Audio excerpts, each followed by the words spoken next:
Okay, welcome to the Entheogenic Oasis channel. Today I'm joined with Martin Ball. Pleasure to have him on. Martin, if you want to go ahead and maybe introduce yourself a little bit. Oh, okay. Boy, where to start? So I'll give you the fun answer. The fun introduction is I am a localized embodiment of the one universal consciousness and being that is associated with the personality construct known as Martin Ball that is attached to this particular vehicle in physical form. So that's me. Um, and Definitely a fun answer. yeah. So then, if we want to get like more particular or more specific to who this Martin guy is as a person, um, I these days I kind of use the title of I'm a non-dual entheogenic educator, which kind of sums up what I do in a sense that I approach entheogenic experience from a non-dual perspective, and I work very hard to educate people about what non-duality is and how entheogens might apply to a non-dual experience, awakening, liberation, and transformation. And so under that broader umbrella, I am also an author of many books, quite a few, more than one.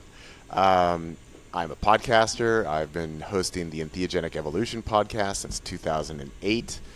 I also work as a non-dual entheogenic integration coach and guide at this point. I'm also a teacher with the Mindscape Psychedelic Institute, helping run their 5-MeO DMT facilitation program. And I also work as a mentor for people who serve 5-MeO DMT in particular. I am the originator of the term the God molecule in reference to 5-MeO DMT, which is a name I gave it back in 2008. And I am also a musician. I'm an artist. I am a photographer, and also, I guess I would put in publisher, as I'm an independent author, and I publish my own books and all of that. And I'm also a father. I'm a husband, and I'm a dude who sits here in this seat quite a bit and talks to a lot of people. So that's sort of me in a nutshell. Sounds about right. Yep, Yeah. that's great. Well, it's a pleasure to have you on. You've definitely been a huge inspiration in my life, so glad to finally get down and sit and have an interview with you here. Also, it's a privilege to have you as the first guest on my new channel I'm starting, so glad to have you. That's awesome. Um, I'm happy to kick it off with you. yeah, yeah, so very cool. I have my notes for my questions here, so if you see me looking down, I'm not ignoring or anything. It's just that this is where I have my questions. So, Okay, how dare you look away? I do want to say, though, for anybody listening, that I do expect this to kind of be a little bit more of advanced questions to you. So, anybody who's not familiar with Martin or his work, I would suggest, maybe going and looking at some of his other videos or reading his books. Just to familiarize yourself with him and what he does, his work, and his methods. So, yeah. Okay, cool.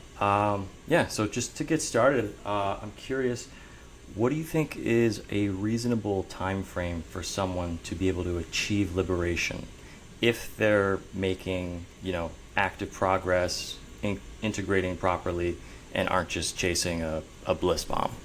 Wow. Wow, what a question.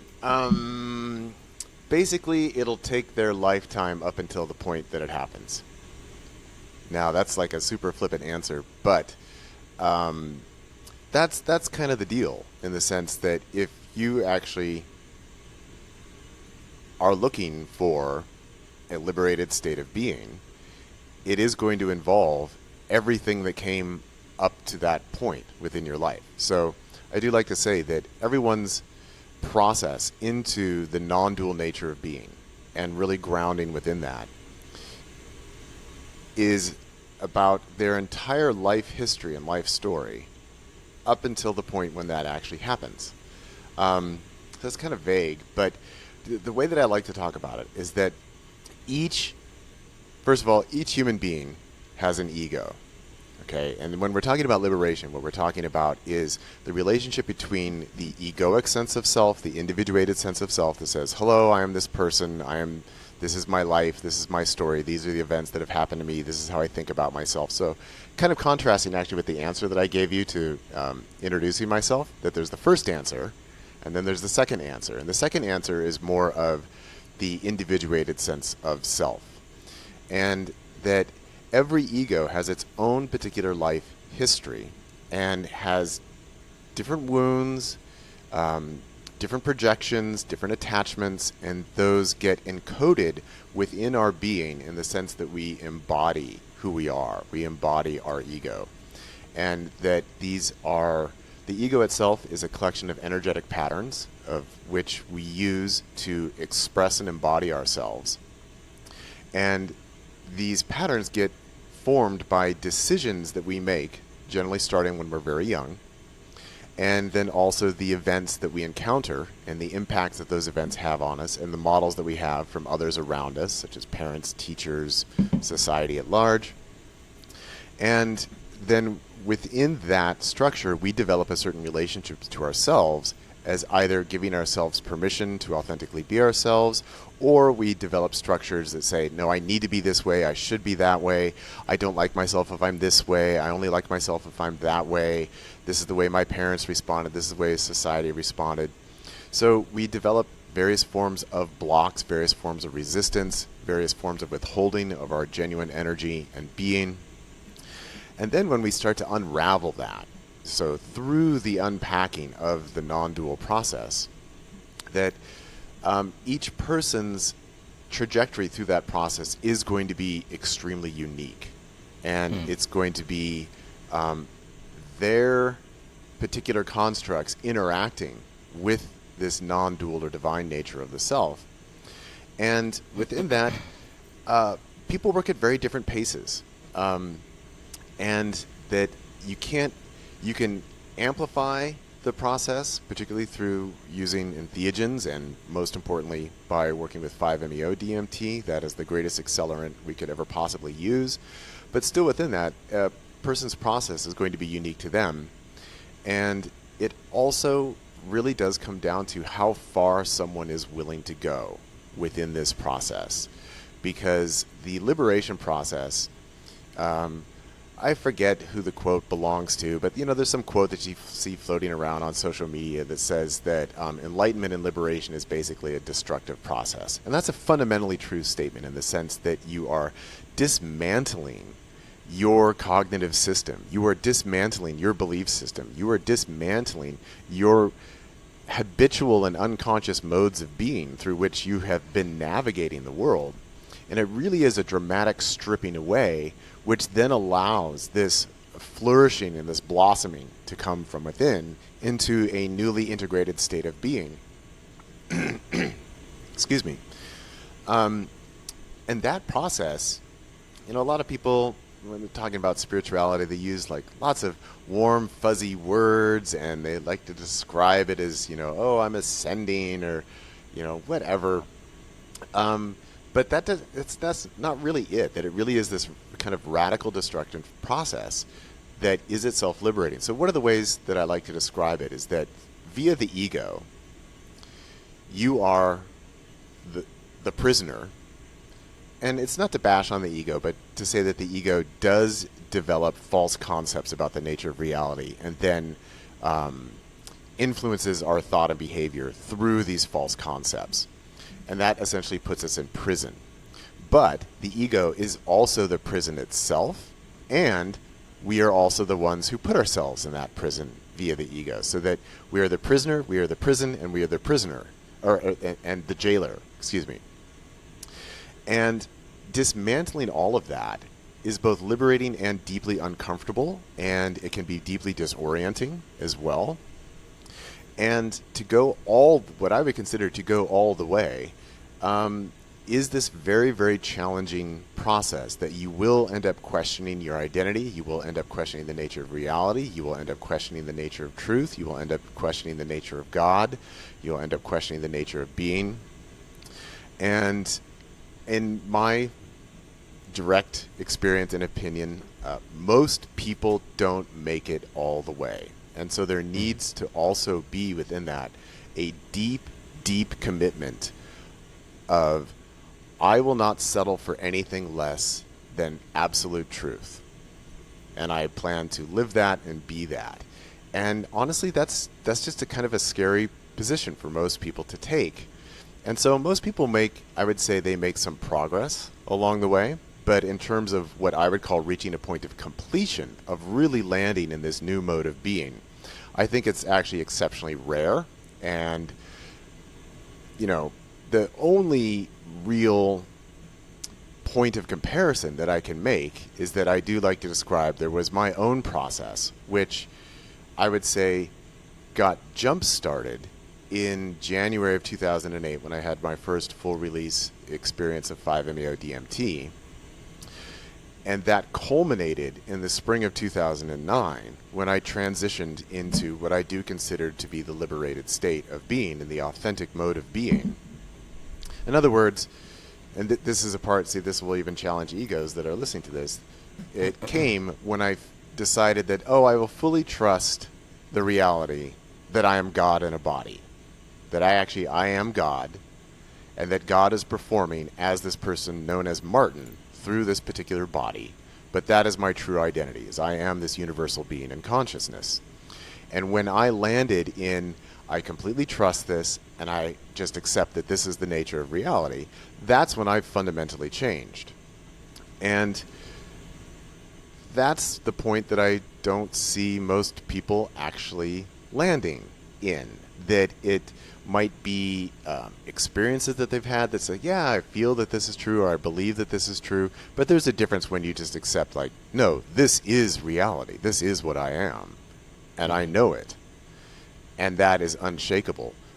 So I haven't seen other people actually reach that point. But again, I've seen people make progress along the way. But even there, I've just identified about a 1.5 year period through which I was going through this process.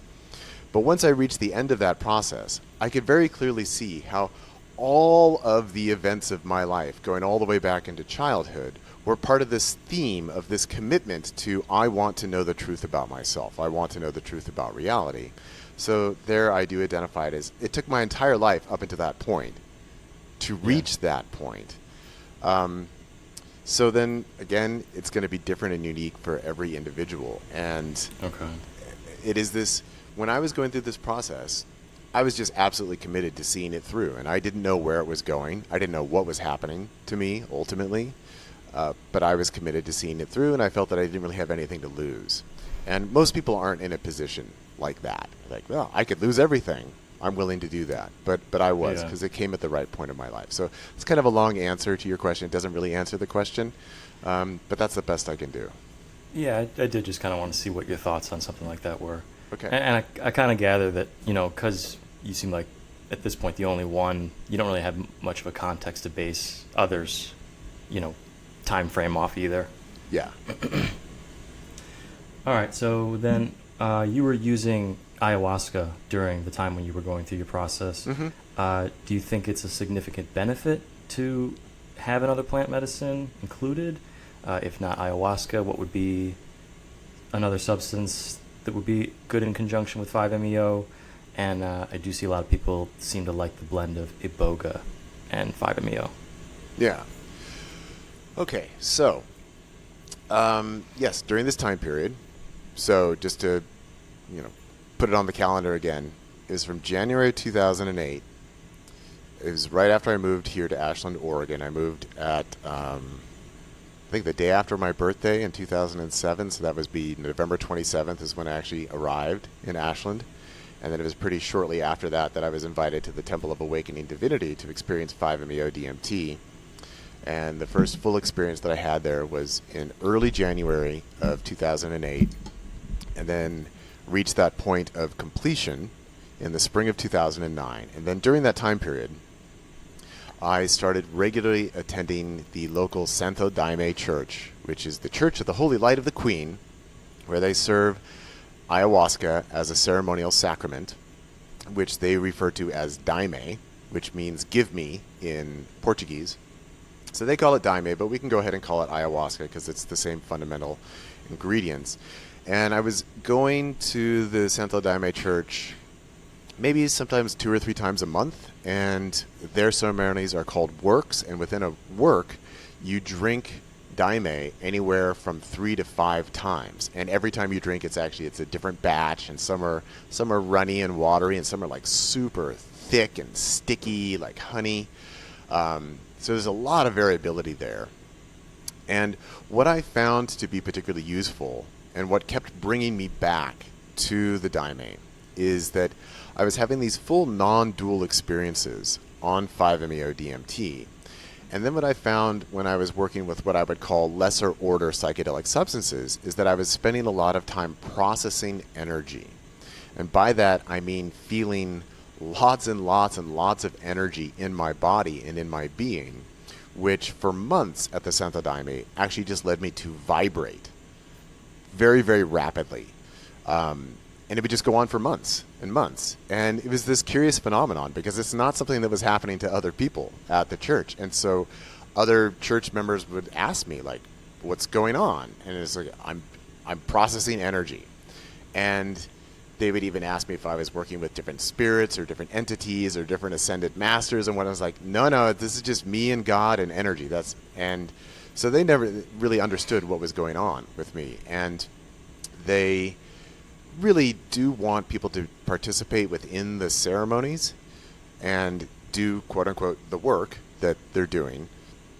But most of the time I found I would have to leave the salao, which is the ceremonial room, and I would just go and stand outside in the forest, and I'd be vibrating and throat singing for hours on end. And I even had at least once where someone came up and tried to do some kind of exorcism or depossession on me, because again, they did not understand what in the world was going on with me, and they all thought I was kind of weird. And then if I wasn't standing out in the forest and vibrating, they had another room that they called the healing salao, and you could go and you could lie down in there. And this is for people who are having like really heavy experiences and they can't participate in the work that's going on. So I would just go and lie down, and then I would just vibrate for hours. And sometimes people would come in and check in on me, and they're like, how you doing? And I was like, I'm fine. And I'm just sitting there, and especially my hands would just go. And my hands are just vibrating for hours, and my whole body would start convulsing. And again, they just didn't like, what the fuck is going up with that guy? I have no idea. And then there was a point where that transitioned from vibrating into these smooth, fluid, bilaterally symmetrical movements, and that was a very important shift in the process. But to get back to your question, what I found is that the ayahuasca, many people go to ayahuasca because they want to purge, which I didn't. I only threw up twice, and all the time that I went to the daime. And then they want to have visions, and they want to have insights and downloads and breakthroughs, and they want to contact angelic beings and stuff like that. And for me, that's not what it was about. Yes, it was visually stunning and beautiful and very interesting. There was a lot going on there at the visual level. But primarily, it was about what I like to call energetic processing. And that when we are in this process of entering fully into the non-dual state of being, it creates a state of energetic reconditioning and recalibration that brings us into essentially a new mode of being within our bodies. And so routinely going to ayahuasca and allowing this process to just keep going, and all these vibrating events to take place, that ayahuasca was a great tool for that. Now, also during this time period, I did quite a bit of work with Salvia divinorum as well, which, okay, so let me back up just a moment. Every psychedelic molecule has its own particular energetic signature and vibration to it. And that when we really sink in with, okay, there's the dog barking at the landscapers. Hold on. There she is. Moxie. 1 second here. Yep. Hey.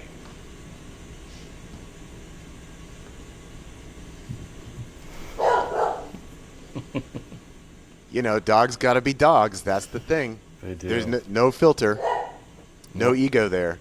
It's gonna keep going. It's just gonna. He's almost going down the stairs. Okay.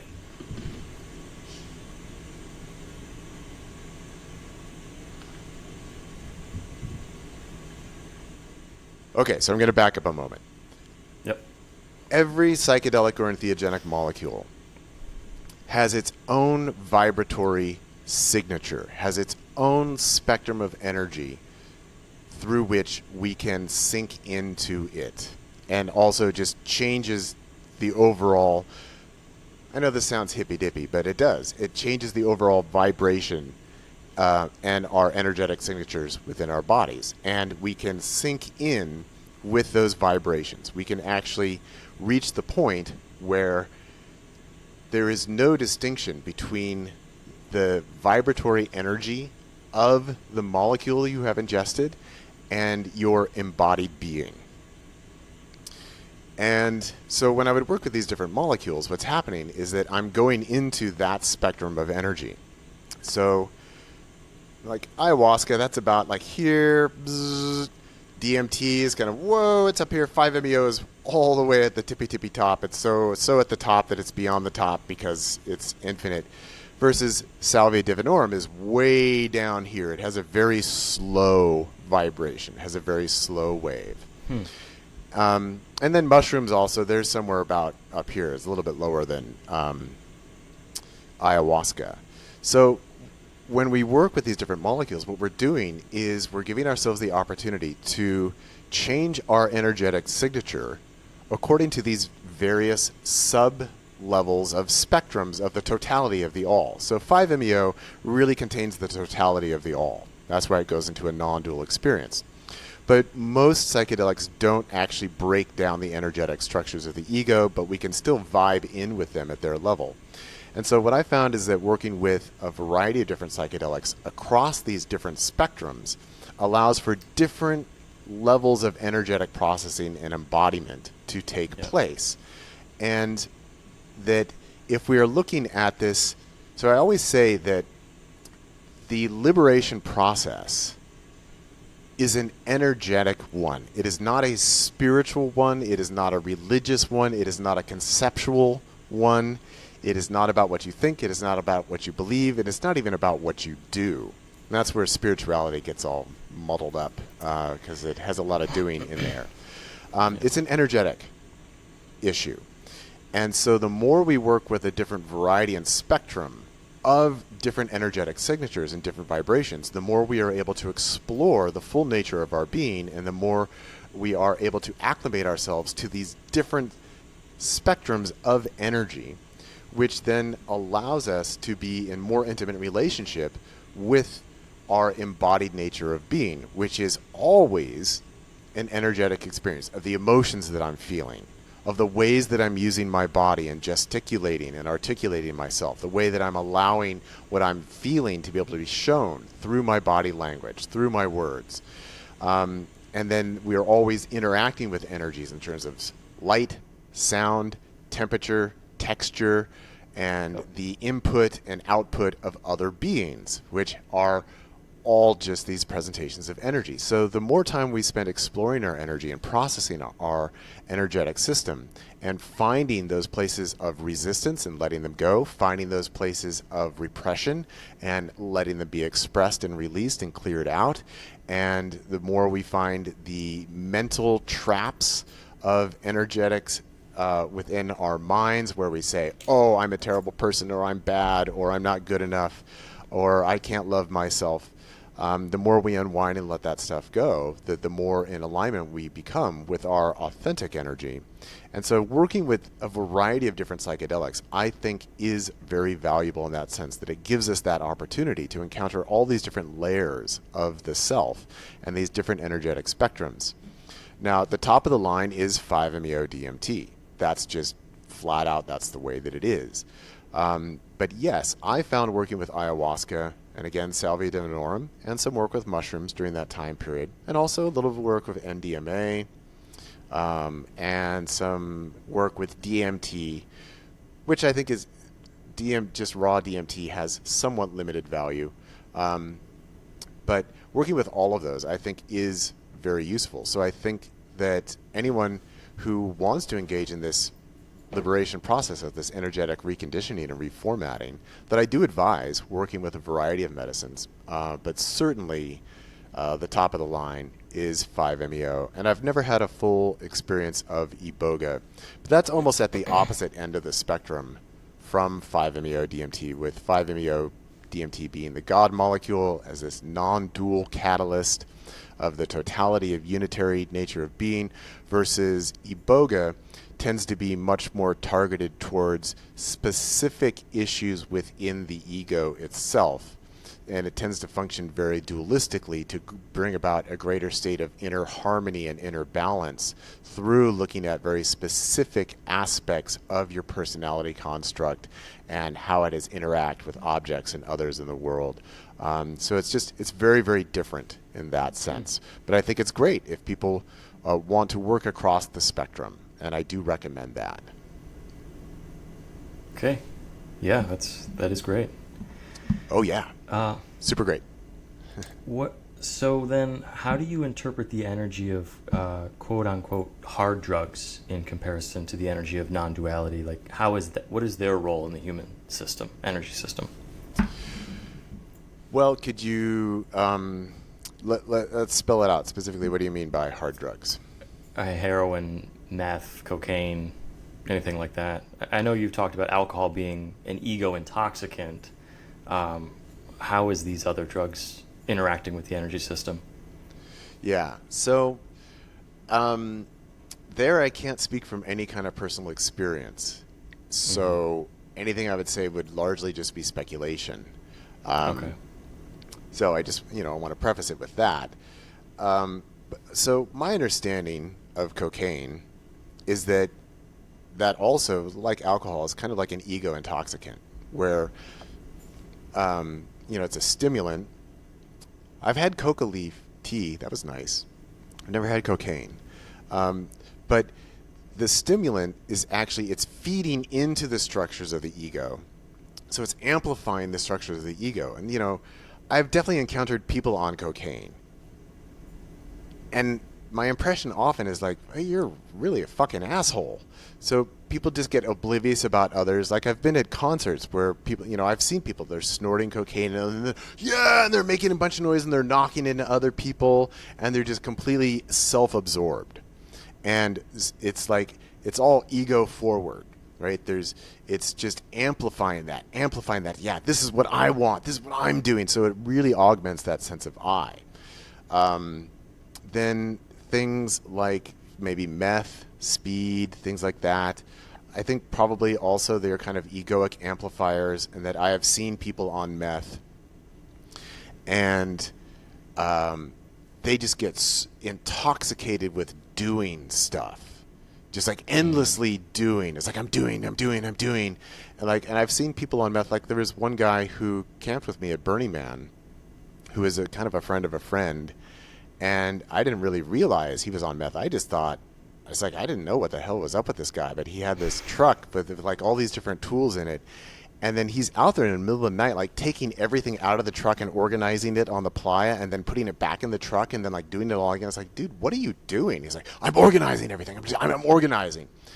And that's an intoxication of the ego, where the ego is like, I've got to do. It's the ego that thinks it needs to do stuff. And so this meth addiction seemed to actually be fueling that kind of obsessive compulsive behavior that he was demonstrating. Okay.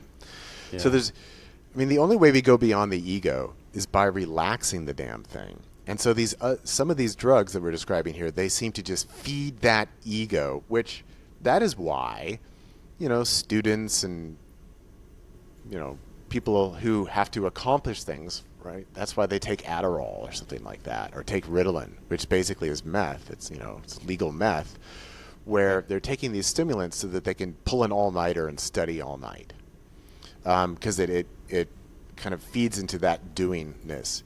Now, the things like opioids, it's like heroin, things like that. Basically, I think that those are just feeding into the pleasure spectrum, right? Because those working on the opioid receptors, which gives a sense of pleasure in the body, and so that can be great for relieving pain or for just chilling out. And I think there's one guy, I forget his name, but he's kind of on the psychedelic scene, and he says that he takes heroin like once or twice a year or something like that. And I've heard people say that, it's a really lovely experience. I have not experienced it myself, but it's kind of just basking in pleasure.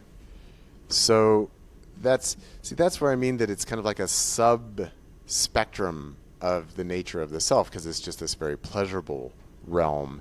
And I don't know if that can really be used for liberation. Maybe it can. I mean, I don't have a lot of experience with it, but the biggest problem with drugs like that is that they're terribly addictive, and that people get addicted to the pleasure. And so then, I mean, that's not liberation, right? That's definitely attachment. That is reinforcing a particular kind of prison where you become dependent on something, and that even you go through withdrawals, which is potentially deadly. So I don't see those as really having a big role to play in the process of liberation overall. And that also is in stark contrast to psychedelic molecules and entheogens, which absolutely are not addictive, and they're also not toxic. It's virtually impossible to overdose on a psychedelic. You'd have to take more than your body could ever possibly process. So they're just a very different category of, quote, drugs. And, it's part of the problem of the war on drugs and the classification of how we look at these things medically and scientifically and socially, of like lumping them all together. Currently LSD is listed as a Schedule 1 drug along with heroin, as is 5-MeO DMT. It's listed right there with heroin. These are just not accurate categorizations of these different kinds of molecules and how they might be working on the human system. Yeah. Okay. Let's see. Do you think both people having non-dual experiences is necessary to having the greatest relationship with a partner? And I guess how great would a relationship with two liberated people be? I think it can help to have a great relationship. I think that coming from a non-dual basis and understanding and grounded sense of being does create for more harmonious relationships, more authentic relationships. I think, if I were to give like general relationship advice, like the best advice that you could get is that you want to be in a relationship where you feel that you can fully be yourself and be fully free as yourself and be loved, seen, and valued for being that. And then also with your partner is also given full permission to be themselves, to be authentically themselves, to be in touch with themselves, and to have a deep level of self-love and self-awareness. And that contributes to having a good relationship with someone, because then it's very authentic and it's very free and it's mutually supporting, and it allows for the free expression and processing of energy. Now, most relationships form as a compensation for some kind of wound that has been created within the ego, and that relationships develop in order to reaffirm that wound, which sounds kind of crazy, but people do that all the time. Meaning, like, if there is some lack of self-worth or lack of self-love, that people will unconsciously look for someone who's going to reinforce that, because it's a story that they're telling themselves that this is what they deserve. So what we see in relationships for people who are quote-unquote unliberated or unenlightened is that the most common complaint is people say that they go from one relationship to the next that keeps recreating the same dysfunctional dynamics that make them ultimately unhappy, yet they keep finding themselves drawn to people who keep recreating these same dynamics. And so there's this continual cycle of infatuation, and then dissatisfaction, and then dysfunction, and then dissolution, and then into a new relationship. And so it's all being driven by these unconscious patternings and these attachments to these wounds and the stories that we've created within ourselves. So the more we clear that shit out, the more clear we become within ourselves and more liberated and authentic, then we're going to be attracting relationships that are more supportive of that, and that they are more mutually supportive of each member of the relationship fully being themselves. And this is kind of a different model, like the model that we have in standard society. Like if you listen to love songs and pop music, and by pop music I just mean like anything that gets played. Like I don't necessarily mean like Taylor Swift. Yeah. But pop music in general, popular music, the messages that come out are like, you complete me. I'm nothing without you. If you leave me, it's the end of my world. Basically, what we have the model of is a lot of dysfunctional relationships, and that's described as romantic love. And that I'm going to give you my heart. Even that's an expression that people say, like, I'm giving you my heart, and you give me yours, and like now we belong to each other. And the model that I like to use, like I wrote a poem around here. Let me see if I can find it. Hold on.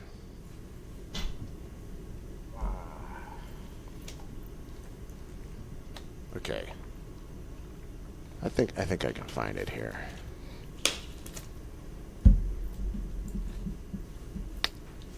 Okay. Here's my take on it. So, audience, I'm going to do a little reading of some spoken word. This is coming from Speaking of the Non-Dual, Mystical Poetry and Fractal Art.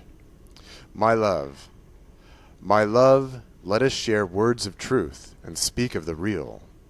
You may have thought that my heart belongs to you, but this is not true, for my heart belongs to me, just as yours belongs to you. I never asked for your heart, and have not given you mine.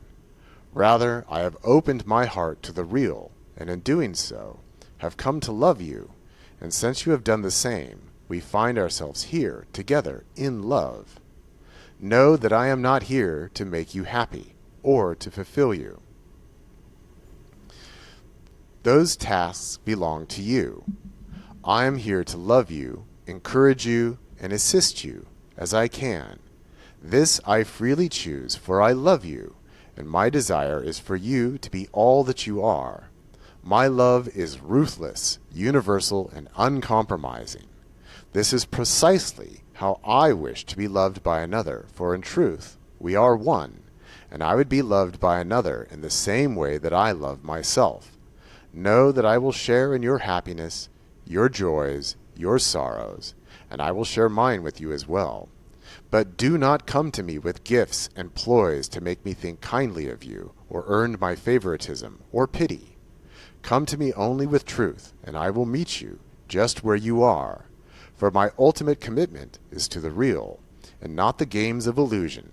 If you hide within your mind, you will not find me there, for I live in my heart, and it is there that I will wait for you, to return from the maybes and what-ifs to that which is.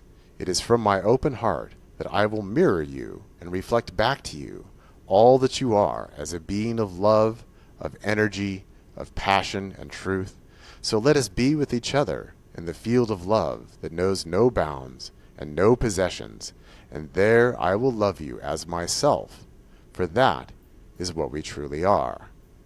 I love you. So that's kind of my take on what a liberated relationship is based upon, is this sense of liberated being and knowing that actually the person you're in love with is just another version of you at the universal level. That literally is you. It's not the same ego, it's not the same body, and therefore it's not the same person, but it is the same being. And the way we treat others is a reflection of how we treat ourselves. So if we are treating ourselves with unconditional love and liberated being, then we'll be treating others with that. And in entering into a relationship with someone at that level, there's not a sense of you are my possession, you are what fulfills me, you are what makes me happy, you are what gives my life meaning, which again is kind of the standard popular notion of romantic love, which is actually highly dysfunctional and is very egoic in nature, and ultimately leads to dysfunctional, unhappy, unsatisfying relationships. So this is a different level of describing what a relationship actually can be. So back to the question. Yeah, I think the non-dual experience and the non-dual realization of the self absolutely does lead to more fulfilling and authentic relationships. Yeah, yeah, that makes perfect sense. Yeah, good. It's a beautiful poem, by the way. Thank you. Thank you. Alrighty. So, do you think having a non-dual experience will ever be structured into society as some sort of like a rite of passage for humans, kind of like how learning to drive or drinking is today? Man, I certainly wish for that. I certainly hope for something like that. That, Especially for like government officials and stuff. yeah, well, really everyone. I think Totally. everyone. So just by point of contrast, like if we look at American society today, you're in the United States, right? Where are you? Buffalo, New York. You're in Buffalo, New York. Well, Yep. we're on opposite ends of the country. I'm in Ashland, Yep. Oregon. And if we look at American society today, it is a toxic fucking mess of rampant ego bullshit just spewing all over the place. Rough. And ultimately, I am not partisan, but it's actually much, much worse on one side of the political spectrum than the other. There is one side that is way more delusional and toxic, and built on just lies and just the grossest expressions of the human ego. Just absolute narcissism, pathological lying, non-stop spewing of just absolute toxic crap. But anyway, we can see that all this division into us versus them, the good versus the bad, America first versus everybody else, or whatever. All of that is the ego, or even us versus the immigrants. That's ego, or us versus the wrong-colored people. That's pure ego, 100% pure ego. That this is really, really toxic, and this is really destructive to a well-functioning society in any kind of shape or form. So what the non-dual experience does, if you really get it, is you realize literally every other person, it's like I was saying before with a personal relationship, every other person is actually me. So if you want to spend time talking about how bad these people are, really you're talking about yourself. We've seen just unprecedented levels of projection taking place in contemporary American discourse. And the non-dual experience really helps that stuff evaporate. And going back to my 2009 book, Being Human, what I kind of first introduced in there is I said, well, basically human beings have been running around the planet for several 100,000 years as essentially what I would call God toddlers, that we have not reached a point of actual evolutionary maturity. And that what I would like to see through the widespread introduction of the non-dual experience to everyone, potentially everyone, not just people in charge, but potentially everyone, that could help us evolve into what I would call God adults, where we let go of our mythologies, we let go of our projections, we let go of our attachments. I would like us to see us let go of virtually all religion. I'd like to see us let go of spirituality in general. I'd like us to see us let go of a lot of our political structures, because all of it is just based on ego, so that we could actually more authentically be in relationship with each other and more authentically live in the reality that we all share together. So yes, I would like the non-dual experience to be available to anyone. I think it would be amazing if American society or global society adopted this idea of, okay, you're an adult now, you get to have a 5-MeO DMT experience. And you can start to ground yourself into this unified nature of being from a mature place. To some level, that is happening. Back when I first started talking about all this in 2008, most people didn't even know what 5-MeO-DMT was. But at this point, it really has spread around the world. People have a lot more access to it. I think that's a great thing. I think there's still a lot of work that needs to be done, but it's still not exactly mainstream in any sense, that it's only a small number of people. If we talk about the roughly 8 billion people on the planet, most people have never had this experience and most never will. And what I love about 5-MeO-DMT is that it basically equalizes the playing field in the sense that, in theory at least, anyone in the world could work with this molecule and have this direct experience of, oh my God, it's all God and it's me. We really are actually all one being interacting with itself. That changes how you interact with others. It just inherently does. Yeah. And I would like to see that experience available to anybody who wants it. And I think it would be amazing if it were just a normal part of society, that actually, we're kind of starting from that position. We're starting from the position that we really literally are all one. And I think that would have profoundly transformative effects on society and politics and religion and all the rest of that. Again, I think 5-MeO-DMT is incredibly destructive of religion, because one of the first things you learn is wow, they're all wrong. It's not like they're all pointing towards the same truth. It's no, they're all wrong. None of these religions are even remotely true or accurate about what the nature of being really is. And most spiritualities, spirituality itself, that's just a game that the ego plays to give itself something to do. Like going back to the point I made earlier, that the ego always wants to do something.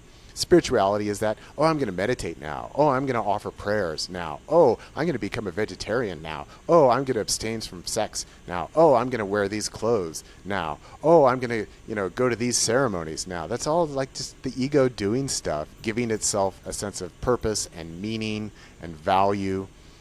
And it's all unnecessary, because each and every one of us is fully God embodied in an individuated sense of self. Can't do anything about it. That's just the way that we are. You can be clear about that and operate from that place. And when you do, spirituality is just as silly as religion is. Why? What's the point? There's no point. So I think that it could profoundly influence society. I don't think we're anywhere close to that yet, but I hope that something like that could come about. And, I've kind of speculated about what might change if something like that happened. But ultimately, we don't know, because it's never happened on a wide scale sense. And just to make another contrast, that, within various Indian religious traditions, non-duality has been at the forefront for several thousand years. And they encourage monasticism and meditation. And I'm also of the opinion that most people who spend their lives meditating, they probably don't even get to the front door of an actual non-dual experience. So I don't think it's very effective. Yeah. And if we look at Indian society today, if you look at India, where they've had these non-dual traditions for thousands of years, which only limited numbers of people have actually had non-dual experiences through these meditation practices, which are not particularly effective, we can see that Indian society is racked with egoic political and social structures. That there's just as much toxic Hindu nationalism in India as there is white Christian nationalism in the United States. It's just as delusional. It's not like, oh, they've had non-dual traditions for thousands of years, so they're a much more peaceful and harmonious society. No, not even close. They are still divided among Hindus and Jains and Muslims, and there's still all kinds of stratification within society. There's still the pervasive caste system, even though it's been made illegal. There's still all kinds of religious and political violence that takes place there. Doesn't feel any clearer. Yeah. So the religions they've failed. They've totally failed in producing, the golden era, whatever that may be. Yeah, I heard you say it on another podcast. The party hasn't even really started yet. No, and I like that. It's that will be great when you have a large enough populace of people that have kind of gotten to this point of awareness. That would be the true party we're all looking for. Yeah, yeah. I don't. So, Probably neither of us is going to live to see it in these sucks, forms. man. Yeah, yeah. Yeah. But It, the future. There's a lot of years to come, so we'll see. that's why I appreciate your book, The Solendarian Game. You get a little taste of it, I feel like. Yeah, yeah. That was an imaginative project of like, well, what would happen if this were like totally normalized and everybody had access to this experience, Yep. and we were fully integrated with technology and all the rest of that. So that was all an imaginative experience of how non-duality actually could transform human society. Yeah.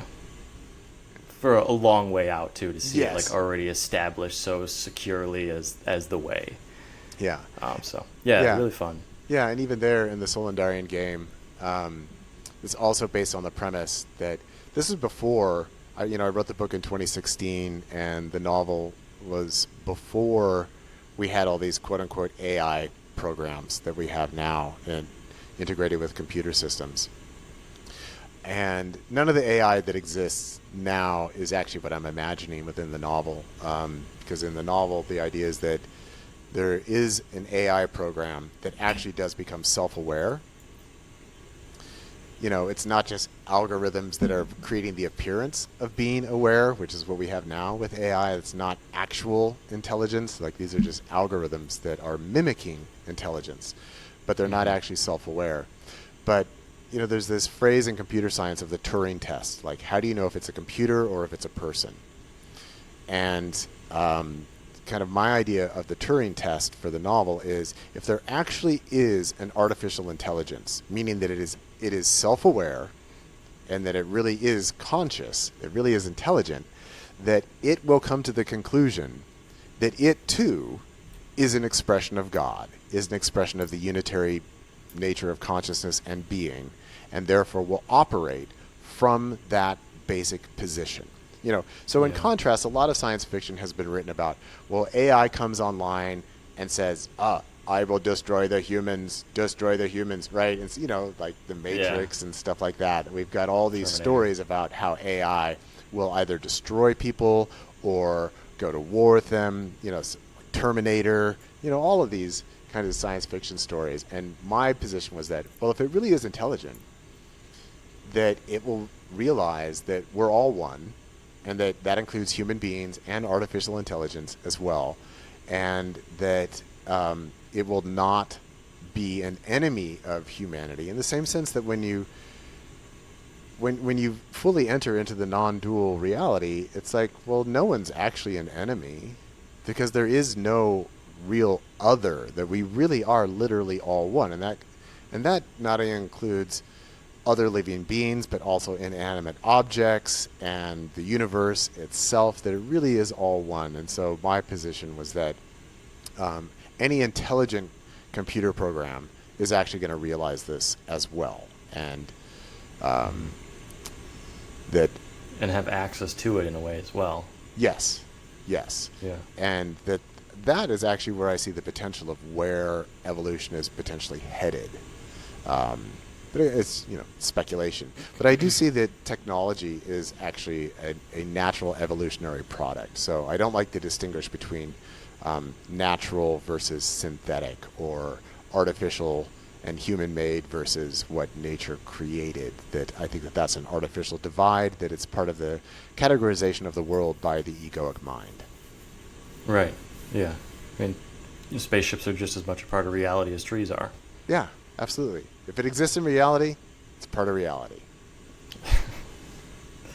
Pretty simple. Yeah. Makes.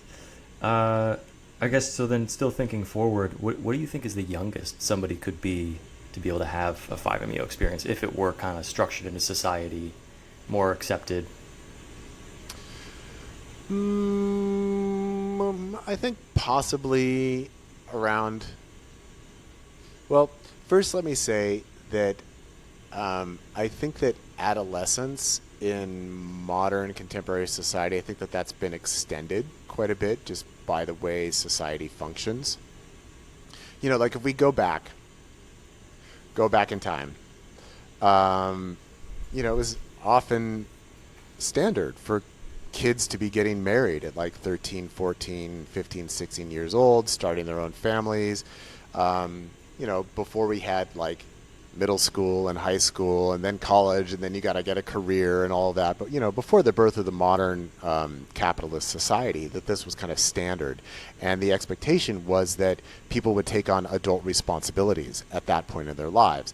And what we've done is we have extended adolescence, I would say almost up until the age 30, really. We've extended adolescence. So it's all this extended time period of getting to know who you are and exploring what you want and finding your place in the world. And, that's great. And we also, in general, we have longer lifespans at this point in time so that we can afford to have a longer adolescence.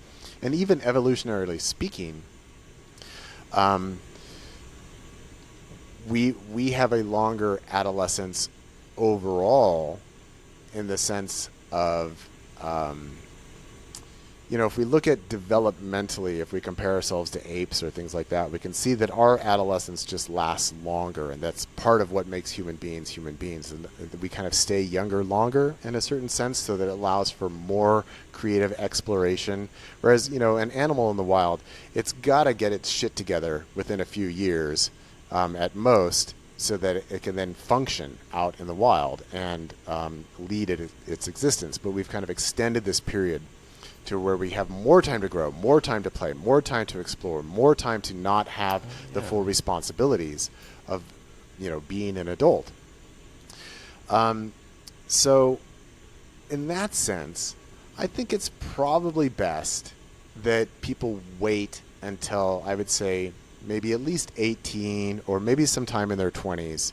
I do think it's actually good to have a well-functioning ego before you try and dismantle it and deconstruct it.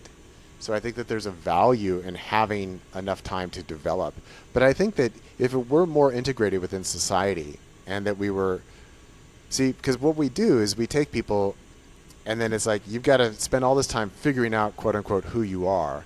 And all we have is these different collections of what I call meta-egos, of, do I want to put myself in this camp or in this camp, or then maybe I'll change this one.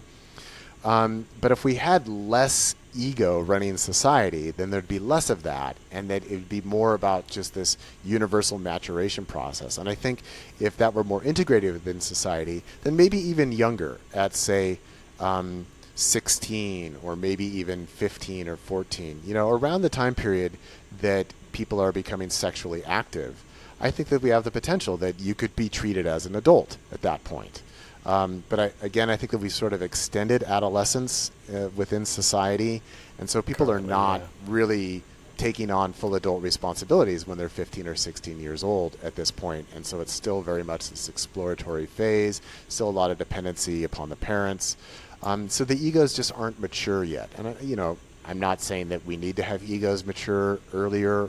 I think later is okay, but I think that if society were less dysfunctional than it is, that I think that we could reliably work with people at younger ages. But at this point, I do think it's probably best that you at least be a young adult before working on like radically dismantling the egoic structure that 5-MeO produces. And also, I do like to describe it that I believe that this is kind of a fundamental human birthright. So I don't want to put too many arbitrary restrictions on what I think should or should not be the case. That I think that, again, this is a fundamental human birthright. Everyone deserves to know who and what they actually are, free from any kind of belief system or any projected sense of meaning, value, or worth.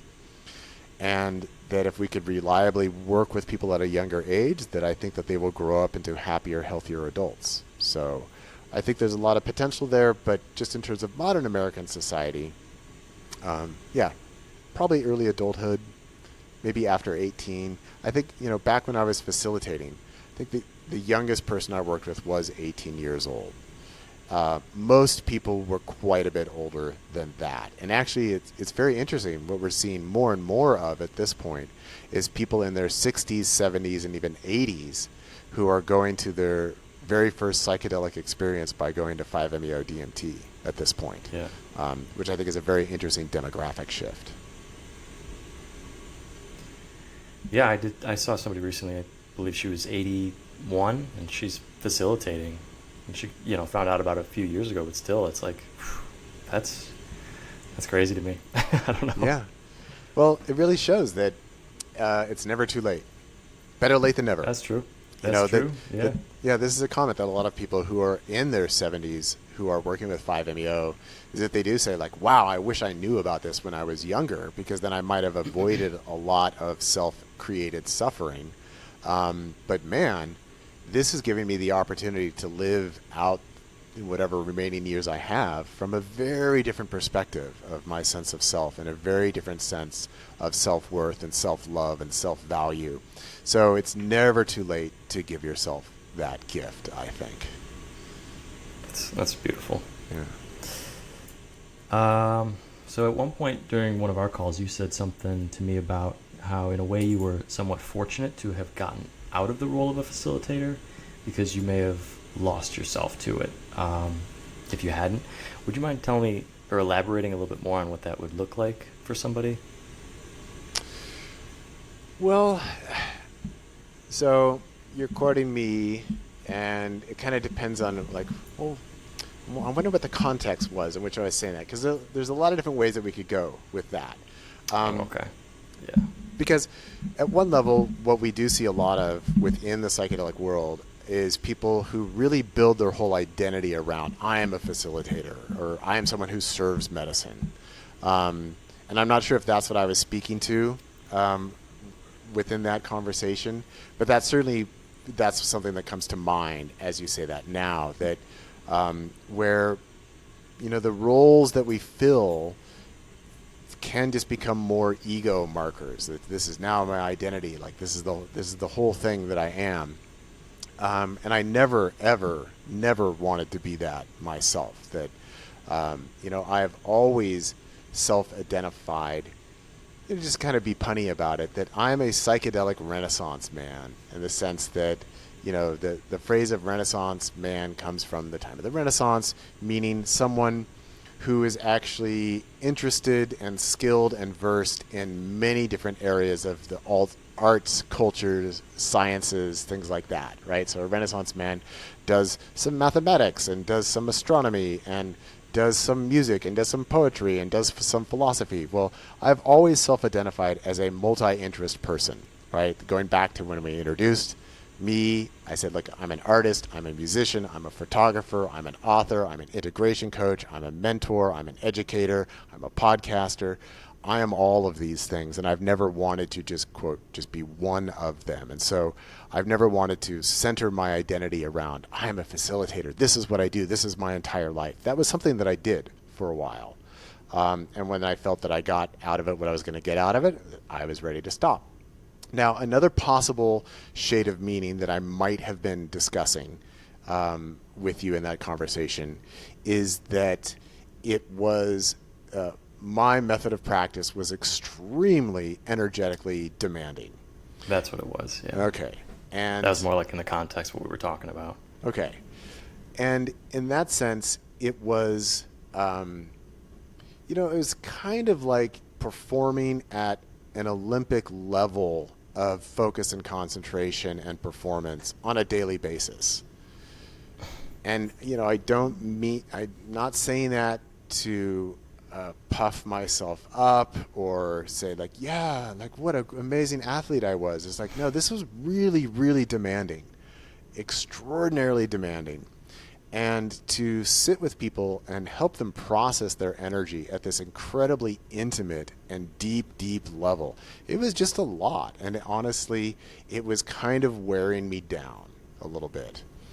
And that when I originally was kind of toying with the idea of like, maybe I don't want to do this anymore, that my first plan was, well, I'm just going to tell all my clients that I'm taking at least the next 6 months off, because I did this nonstop from the point of my transformation and awakening, my point of completion in the spring of 2009, well, really I started in the summer of 2009, and then it went all the way through the fall of 2016, and I was just kind of exhausted at that point. I was like, I want to take a break. I've been doing this with people.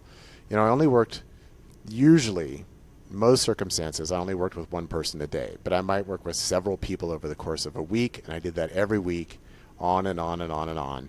And each session was like 2 to 3 hours long, and super, super intense. I mean, incredibly intense, where not only is my client taking 5-MeO, but I am taking 5-MeO, and we're getting into these energetic processes together in this very intimate, very intense space, which was super rewarding. I think all of us have a desire to challenge ourselves, to kind of see, like, where's my edge? Like, what's possible for me to do?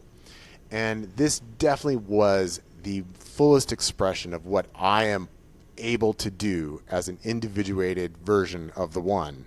This was like top level performance for me. But it was just like, whoa, man, this is a lot of work, and it's a big responsibility. So I took 6 months off. And what I found is, after those 6 months, like, if I asked myself, like, do I want to start again? The answer was just clearly like, no, you know what? I'm done. Like, I've had enough. And that at that point, I was really able to see that it was kind of an experimental time period for me to kind of learn as much as I could about what's really possible with these edges, and how far can we push them, and how far can we merge, and what can we really do with this medicine. And I felt, you know what, I think I have a very complete picture at this point. So I didn't have any personal desire, whereas before it was like, wow, this is fascinating. I'm really learning a lot. And I was like, okay, I think I've got it at this point. And then kind of the next motivation was, well, I really want to share about all of these experiences and what I've learned. But because 5-MeO DMT is an illegal substance, that I had always kind of been a little bit cagey about discussing it publicly. But I wanted to be more public about it and to be able to share what I've learned.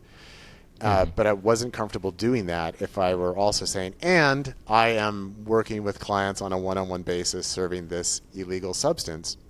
So I wanted to be able to honestly say, this is what I did, not what I'm doing.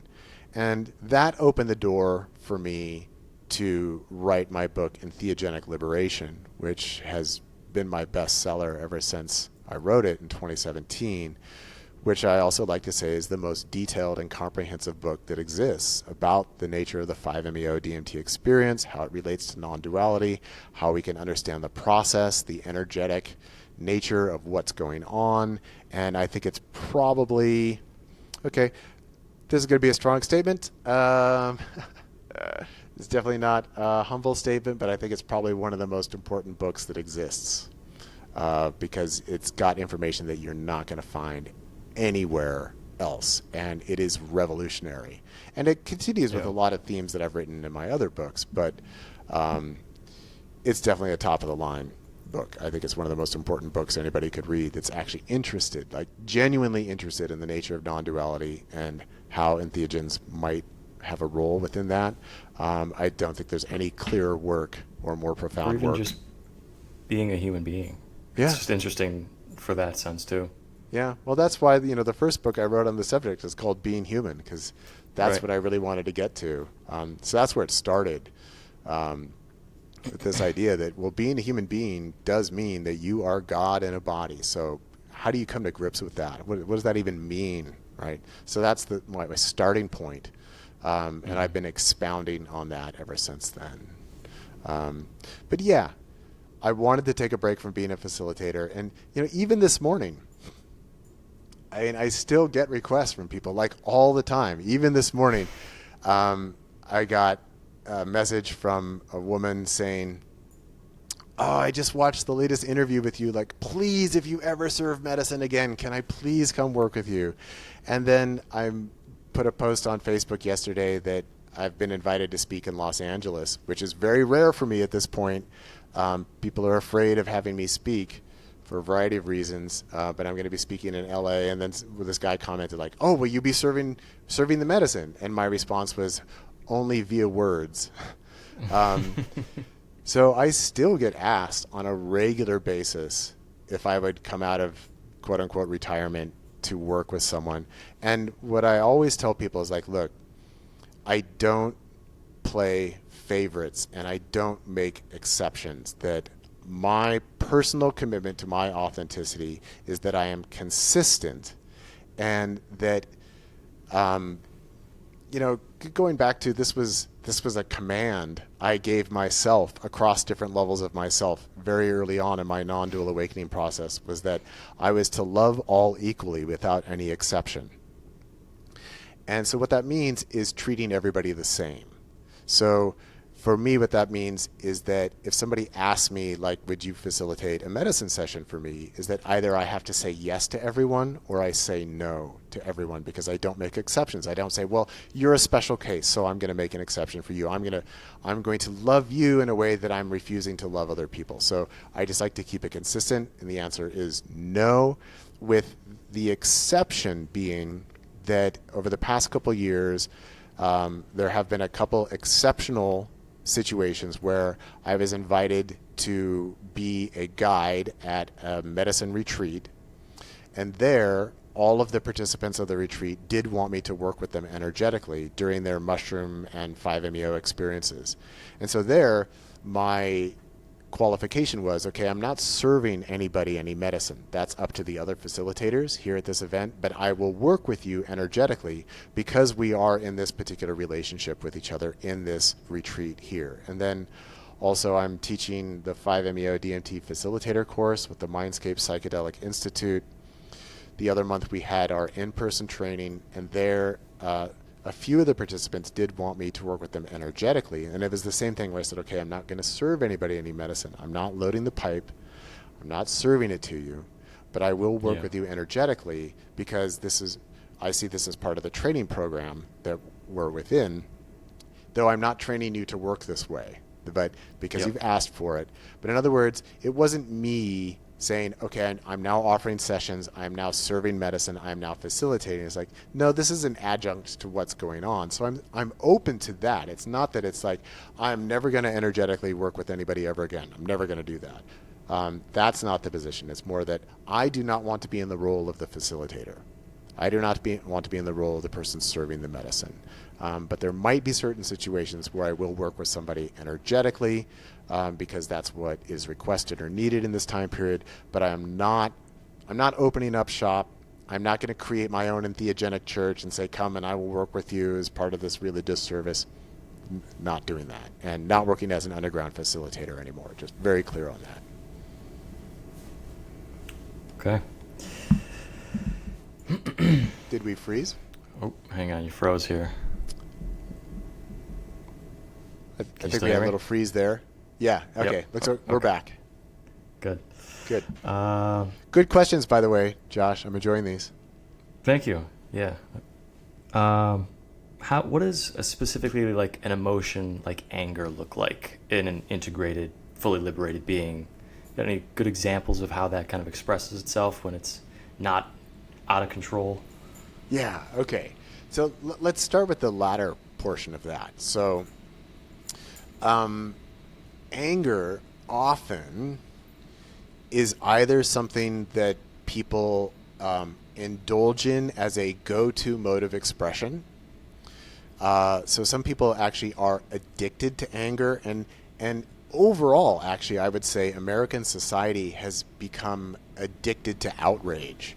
And I think that not just American society, I think that this has become something of an endemic issue around the globe. And I think a lot of it is really fueled by social media and by these little echo chamber bubbles that people live in of opinion about what's right and what's wrong, what's factual and what's misinformation. And so rage, outrage, anger, disgust, these have actually all been amplified by modern communication technologies. In other words, people are really assholes online to each other. People treat each other in ways that are very dehumanizing, and in some cases, our political and social leaders actually amplify this. Just to call them out, I think Trump is kind of the epitome of this sort of behavior. It's like, what does the man do? Taylor Swift says she makes her post saying, I think actually Kamala Harris is our best chance. And so previously he had tried. So he's very manipulative. So before he had made comments about how, I think Taylor Swift is very beautiful. She's probably a liberal, but she's very beautiful. And then he tries flattery. That's an egoic tactic. I'm going to flatter you, make you feel good about yourself so that I can get what I want from you. And then he also said, well, I signed the modern music, blah, blah, blah, whatever it was, some piece of legislation. He said, so I've earned her millions of dollars, so she kind of owes me. So that's another part of the ego, is like the transactional nature. I'll do for you if you do for me, because I'm always looking for what I can get for myself. Yeah. And then she posted that she was going to endorse Kamala Harris. And so what does he do? He writes an all caps post, I hate Taylor Swift. Like a child. Yeah, like a fucking baby. This is a man-child. And, sometimes people, this can be hard, right? Because actually I'm expressing sort of a little bit of anger, in a sense, that I think Donald Trump, who I also see, he is an embodiment of God. So I see him equally in that sense. But he's also a really toxic ego. Just incredibly, incredibly toxic and dysfunctional, and he actually demonstrates the very worst features of the ego. And that's why I don't like him as a person. I love him as an embodiment of God and as an equal to myself and all other beings. But he is not qualified to be a leader of anything at all. His intelligence is incredibly low. He doesn't seem to understand how anything at all works. He's prone to emotional outbursts. He speaks nonsense constantly. He's a pathological liar, which also is one of the major dysfunctions of the ego, is attachment to illusion and lies. And he believes all of his lies. So he is absolutely not qualified to run anything, let alone the country. Maybe he's not even qualified to run a business, which he's been incredibly unsuccessful at. But anyway, the anger and rage is kind of metastasized within society, and it gets amplified within the modern communications technology environment. So a lot of people are addicted to rage and outrage, and they want to be angered by stuff. And so they're constantly feeding themselves things to make themselves angry and feel disgust. So that's not a healthy expression of anger. Then on the other end of the spectrum, we have people who are always keep a positive attitude, always be nice, don't disrupt anyone, don't make other people uncomfortable, and they're all the way on the people pleaser side of the thing. So on the one side, we have the narcissist approach to anger, which says my anger is always justified and I'm just filled with it and I'm just feeding off of it constantly. Then on the other end of the spectrum is the people pleaser, or the perpetually nice and happy person. These are both extremes. Neither are healthy, neither are well balanced, and neither represent an honest and authentic expression of anger. So on the narcissist extreme, it's just like anger is like heroin. It's just like this addiction. You just need more and more and more, and you got to ramp it up, ramp it up, ramp it up, more and more and more and more and more. So there's a complete indulgence in anger on that side. And then also sometimes on that far extreme side, this tends to be more true of men than it is of women. But a lot of men, because society has said that emotions and feelings are feminine, that there's sort of this hypermasculinity where the only emotion I ever express is anger. And so everything gets sublimated into anger, which also is very unhealthy. And then on the people pleaser side of the thing, spectrum, or on the perpetually nice and happy person side of the thing, what we're getting is a lot of suppression and anger, where people might feel anger, but they don't allow themselves to express it because they want to be nice, because they don't want to make waves, they don't want to hurt other people's feelings, and so there's a suppression of that. And then what tends to happen is that those people will have breaking points where I can't suppress this any longer, and so now my anger comes out in a completely disproportionate way. Okay. So, a healthy expression of anger would be that, look, we are constantly going through different energies of emotional experience and response to the events that are happening around us in the world and the thoughts that we're thinking and what occurs at any given time. And a healthy response to any emotion is simply to allow yourself to feel and express it when it happens, so that you're being authentic with your energy in that moment.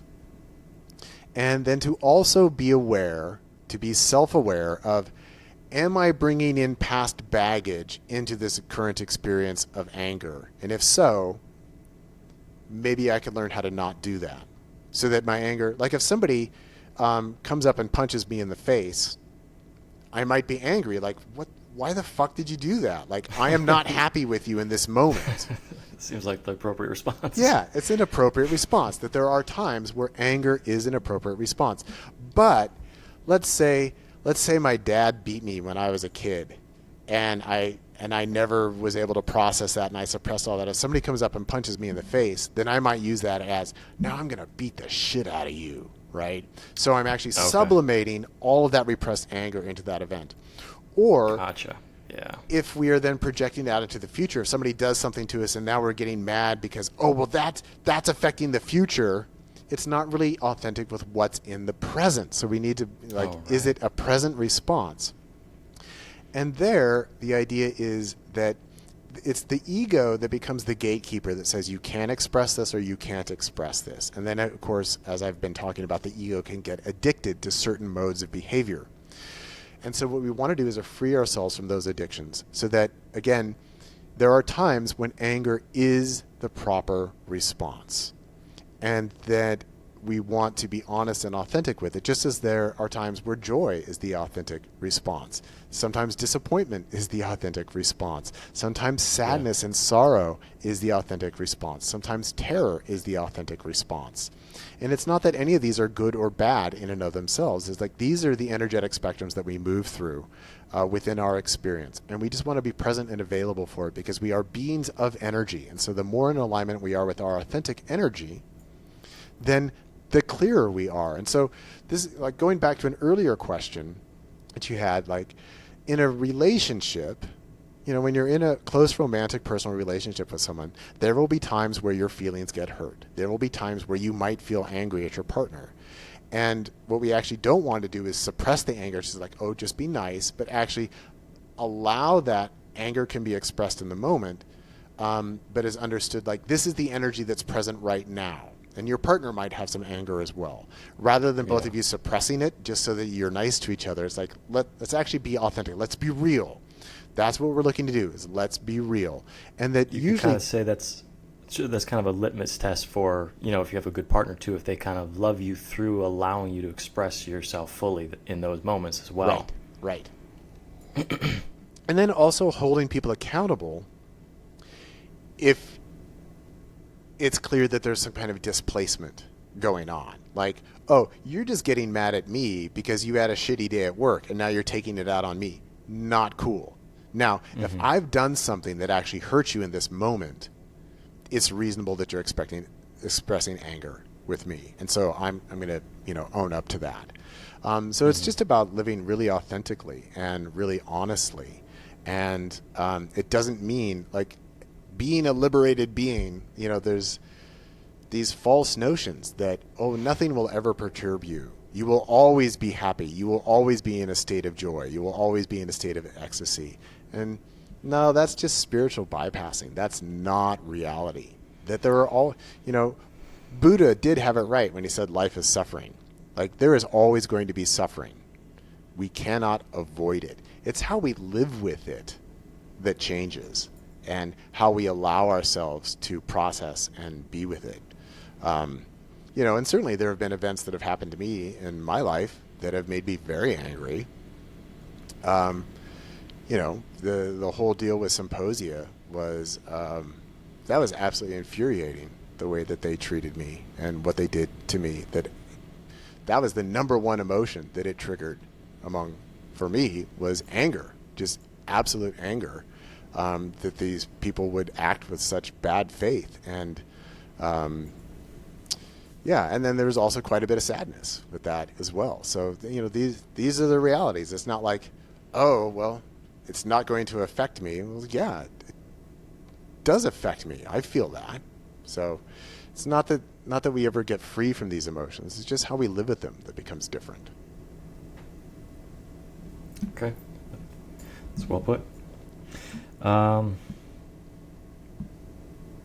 When you're doing something creative, like making music or art, do you ever get things like creative blocks, or do you find that like your creativity can express itself more fluidly and naturally? I guess I'm curious, not necessarily like how 5MEO and Liberation has affected the art you make, but how has it affected your creativity? Yeah. Okay, so those are kind of two different questions. So,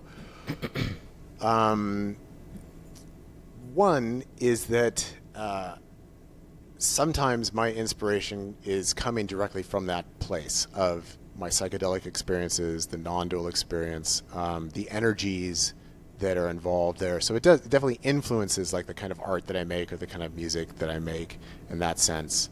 I can talk a lot more about that, but to kind of get to more of what you were asking is that interestingly, like, no, I don't ever get a creative block. I'm not someone, I have been a self-identified creative type ever since I was a little kid. And I've never hit a point where it's like, oh, I don't think I could ever make another song again. It's like, no, I can make music infinitely. I could do that all day, every day. But I don't. And I could make art all day, every day, but I don't.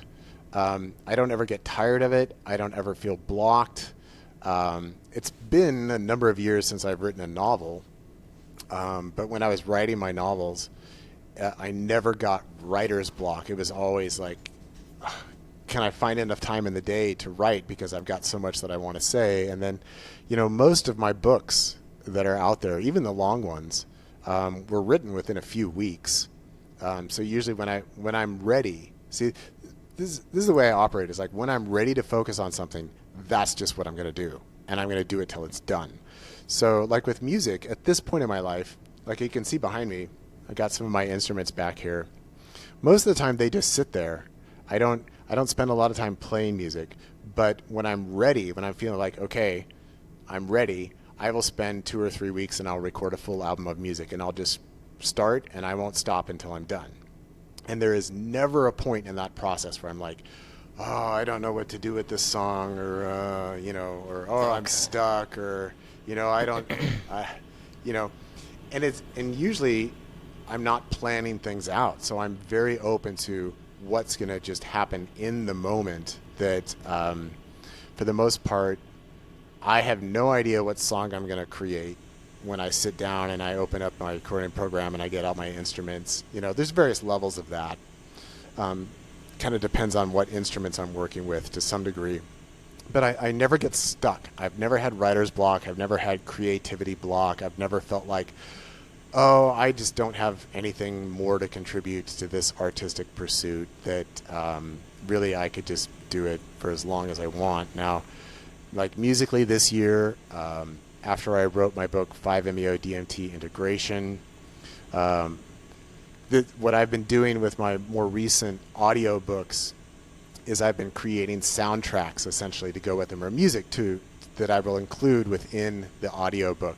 When I first started recording audiobooks, I was just using music that I had already recorded and would like weave it into the audiobooks. This is one of the great joys of being a completely independent author and publisher, that I can make my stuff any way I want, versus if I was working with a publisher and I would say, hey, can I include some of my original music in the audiobook? They'd probably say like, no, you can't do that. But I just do it on my own. But with all of my recent audiobooks, I've created albums of music specifically to integrate into the audiobook. So I wrote 5MEO DMT Integration at the very beginning of this year, and then I recorded the audiobook, and then I recorded my album, When the Beauty Is All That Remains, that became the musical soundtrack for the audiobook. It was all part of See, all of my projects I see as like multi-level art projects that I'm involved in all these different things. Yeah. And so I haven't played any music since I recorded that album in the spring.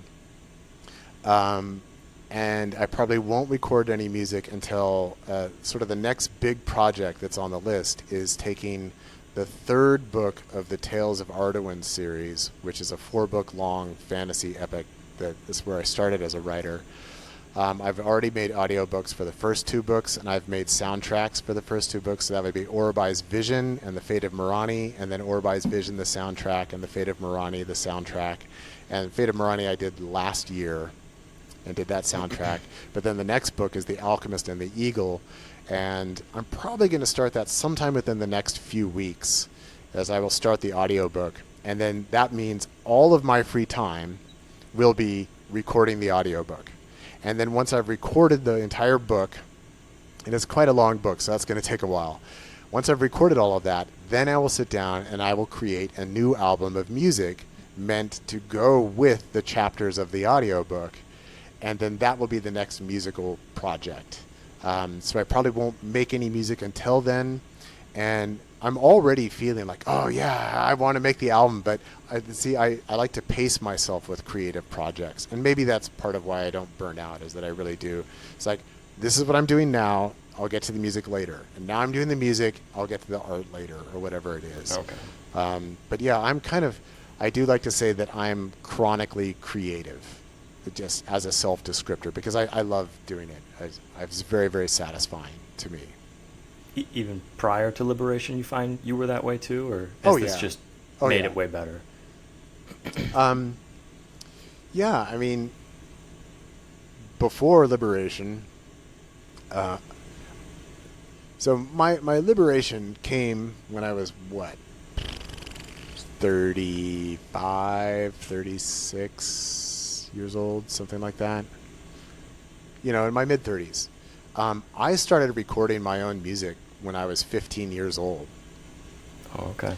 And every year, it's kind of like my goal was I wanted to record, I kind of just set out, goals for myself. And this was back when we were using cassette tapes. And I'd get these 90-minute cassette tapes. And my goal was I want to create enough music this year to fill the entire 90-minute cassette tape. Or if I could do 2, that would be great. So I've been making music, ever since I was 15. And even as a kid, I was into art. I've shifted into more digital art and photography these days, but I used to draw a lot when I was a kid. And even going back to like playing with Legos when I was a kid, that usually I would get my Lego kit and I would follow the instructions once. I'd build like, this is the kit, right? This is what I bought. I follow the instructions. Then other than that, I would just free create with Legos and I would just make all my own stuff, right? And so that's, versus my son, my youngest son, Jaden, he's 11 now. He is currently not into Legos, but just by point of comparison, he did go through a Lego phase. Even this was like 5-6 years ago, where he was building these Lego kits where they, the age listed was like way beyond his age. He's using these expert kits. And what he would do is he did this all on his own, occasionally needed a little bit of help here and there. But this 5-year-old kid is making these, kits for 18-year-olds. And he'd make the whole thing, and then he would go and he'd take the whole thing apart, and then he'd go back and he'd make the whole thing again. And then he'd take it all apart, and then he'd make the whole thing again. And he almost never used Legos to just create his own thing. He was like, I'm going to follow the instructions. That's just his personality type, whereas my personality type is like, maybe I'll follow the instructions once, and then I'm just going to do whatever I want to do, and I'm going to explore my own creativity that way. And so I've always been that way, and even with music, I've always been very exploratory with music, that I've never had the idea of I only want to make one genre or one style of music, that it's like I want to explore everything musically. I want to explore all different genres. I want to explore as many instruments as I can. So I've always been very free with myself that way. that I've never tried to restrict myself, which I also think is very useful for creativity. Like if you're an artist and I always want to make the same kind of art, or I always want to make the same kind of music to please my fans or whatever it is, like I'm going to lock myself into this genre or style.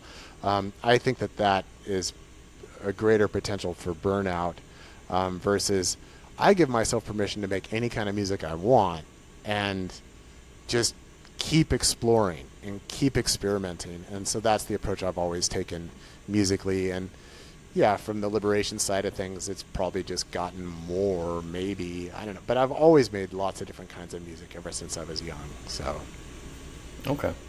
yeah. I kind of expected the opposite. I didn't know you were so creative at such a young age. I thought that kind of began for you after you'd gone through your process more so. But that's interesting. Yeah. No. It's so this is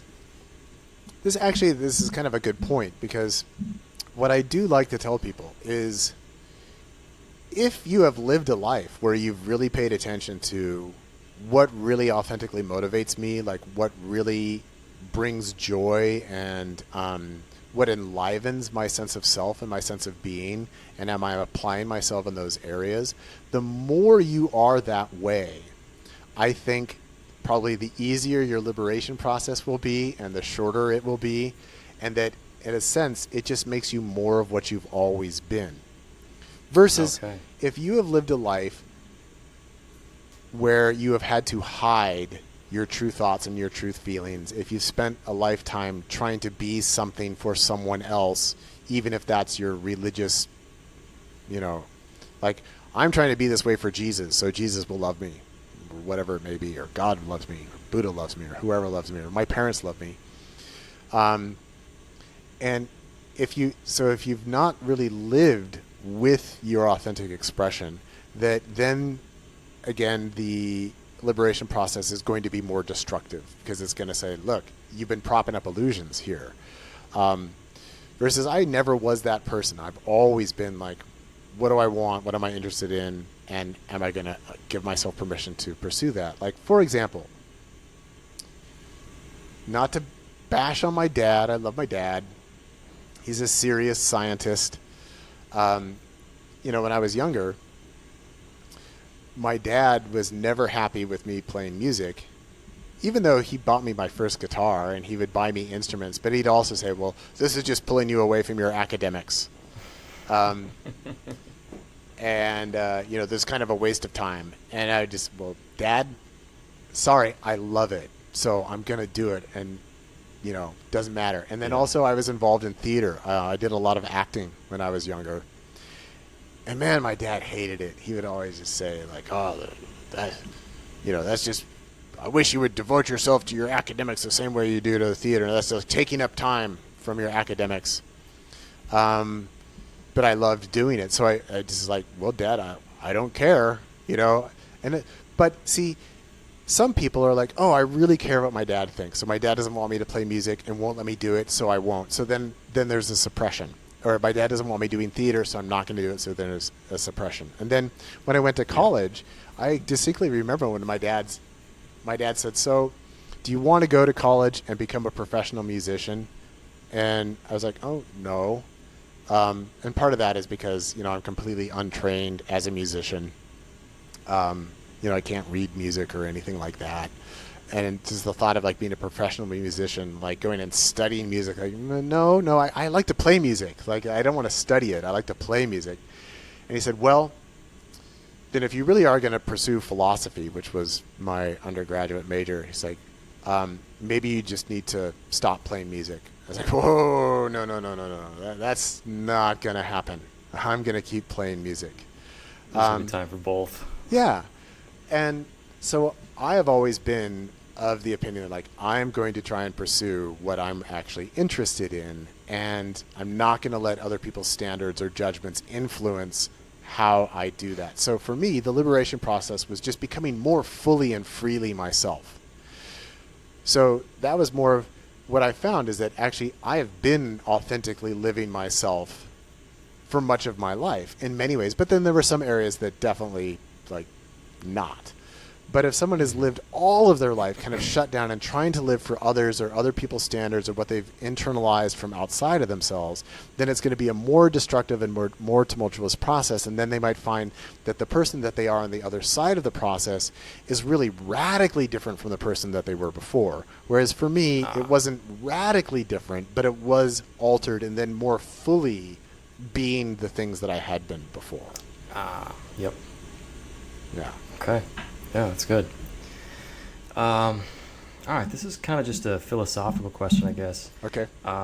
So at one point, the non-dual state, I guess, decided to create life and engage in a form of duality for the sake of exploring itself, enjoying itself, and I guess in some ways alleviating the eternalness of just being one. Yeah. It seems to kind of denote like an element of time within there, or like conscious thought within non-duality. I guess, can you kind of give me a little bit of your thoughts on how you think that all unfolded? Yeah. It's a grand thing. Yeah. So first I would start with, so this is why I use the word God, and I don't use it in a religious sense, but that this non-dual nature of existence, it is a conscious being. It's not just this Buddhist emptiness. It is not just this nothingness. It is not just this vacuum. It is a being. And our intelligence and our ability to be self-aware and articulate ourselves and express and experience our different desires and emotions, these are all reflections of the nature of this being. And it is a being of unconditional love and infinite energy. But it is also self-aware. It knows that it exists. It knows that it is that which is. So it is self-aware. And the emotions and desires that we experience, these are kind of reflections of what is possible within this unified state. So in the same sense that we can talk about, well, I made a decision, or I have these desires, or I have these feelings, that the universal being does as well, because we are that universal being. That we couldn't have these feelings and emotions if they weren't part of the universal being, in other words. So what can be felt within the non-dual state is there is this sense of, I have chosen to divide myself and enter into this process of endless transformation, because that is the deepest expression of me being myself, and is what allows me to experience all aspects of myself through every experience and every perspective possible. So that in that sense, it's like reality as we know it and perceive it. This was a choice that this being made within itself in order to allow itself to fully express and be and experience itself. And this is just sort of a fundamental feeling that can be felt within the non-dual state of, like, because it's, again, this is a form of self-knowledge. It's not like, oh, this is what some transcendent God wanted, like, let there be light, and then there was light, and God saw that it was good. And let there be plants and animals, and God saw that it was good. That's not the way it works. Because what you're doing is you're going into yourself and you're realizing, like, oh, this is what I wanted. Reality as it exists, this is what I wanted. Not Martin, not Josh, not the individuated self, but the universal self. This is what it wanted. And that it made this decision within itself. And yeah, the sense of time, I mean, this is really hard, but essentially the unfolding of the evolution of reality, of this ongoing energetic process, this is where I think sort of the descriptors of the Big Bang are probably pretty good. This sense of there is this unified state of no differentiation, and then in some moment, suddenly, this incredible outpouring of energy, of just like, yes, I will be. It's like this decision got made of like, I will exist as everything. That began the process that has now taken billions of years to evolve to where we are now, where all this energy gets to then divide and interact with itself to create all of these different apparent forms of subatomic particles and quarks, and then atoms and molecules and bands of electromagnetic energy, and how all of these things interact with each other across the broad spectrum of the universe, that this is God being itself, and that it chose this to be itself, which is kind of profound, really, that God had to choose to be itself. And this is something that, see, I cannot rationally argue that this is the case. I can't provide you any proof. I can't provide you with like, well, yeah, here's how we can see that this is absolutely true. But it is a very definite feeling that arises within the non-dual state. And this is something that many different people report when they go into this state. It's like, wow, I'm God and I chose this. Somehow I chose this. And that it happened at some point. Right. So it's just part of how the self to presents itself to itself. And beyond that, we're kind of getting into metaphysics and theology and teleology and, lots of ologies. But it's definitely part of the experience that is very profound, which to me presents as true. Mm-hmm. I see a visual metaphor for it as like the cell that divides into two. It's just like that seems to mimic what occurred. Yeah, exactly. So it's a perfect. Yeah, that we can see that this is happening in reality all the time. Mm-hmm. And so now we're just taking it to the grandest scale possible. Yeah.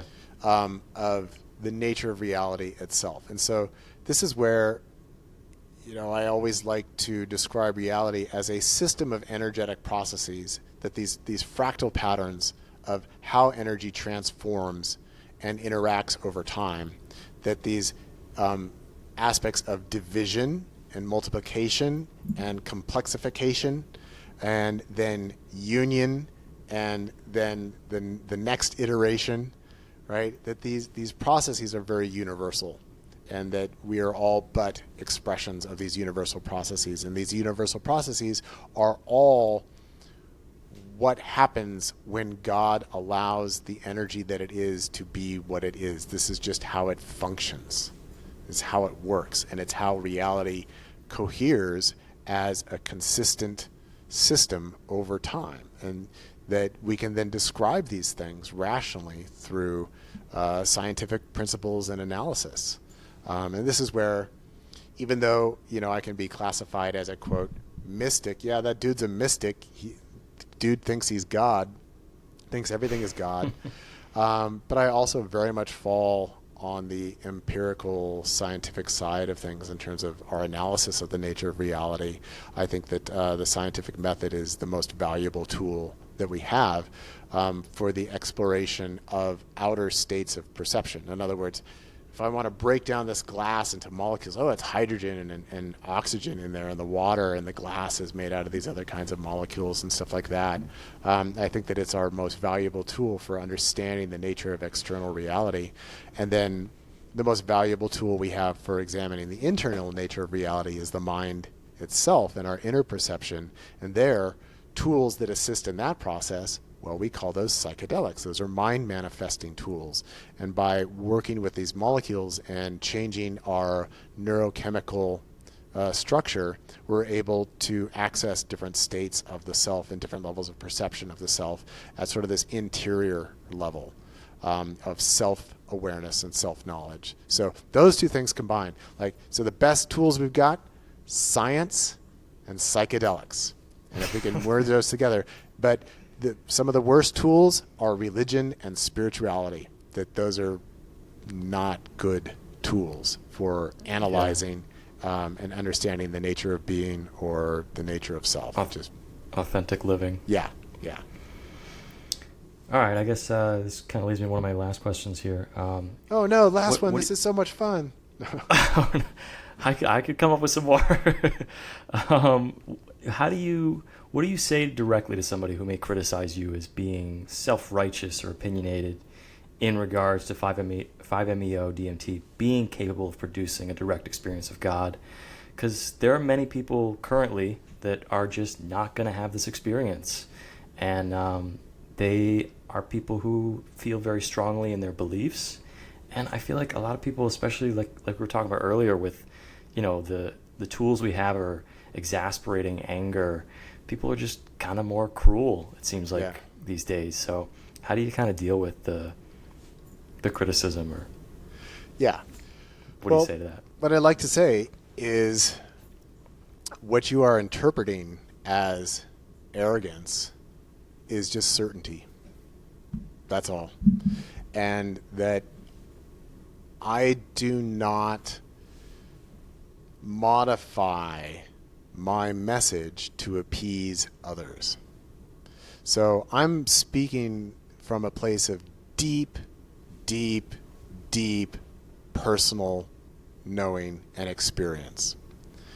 And that part of the process, part of the liberation process, as I said, was just coming to this point of trusting, like, this is what's real. This is the way it is. And I know it because I know myself. So when I'm talking about these things, I'm not talking about something that I'm speculating that exists outside of me or beyond me. It's like I'm talking about my direct personal experience.